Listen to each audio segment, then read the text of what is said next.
पण आता आपण Amazon किंवा ज्या सोशल साईट्स आहेत त्यावरती बघतो की 60% मिलेट आहे, 30% मिलेट आहे, 80% मिलेट आहे. राईट. सो यामध्ये बरेचदा असं होतं कस्टमरची कुठेतरी फसवणूक होते किंवा हा हा फॉर्म्युला काय?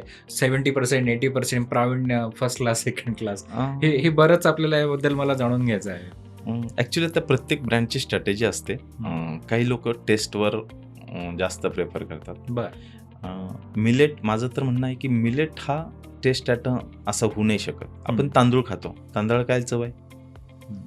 गव्हाला काय चव आहे? चव ही मसाल्यांना असते. आणि मिलेट जर खायचं असेल तर तुम्हाला ते फुल फॉर्ममध्ये खाल्ले पाहिजे. ना की मी फक्त 3% 10% मिलेट 10% टाकेन आणि 15% मिलेट प्रोडक्ट म्हणायचं. तर मग कुठेतरी आपण कस्टमरला मिसगाईड करतो की काय? किंवा कस्टमरच्या टेस्टचा विचार करतो काय? मिलेट मला वाटते अवेअरनेस अशी झाली पाहिजे की तुम्ही मिलेटला as a medicine, food as a medicine असं प्रमोट झालं पाहिजे.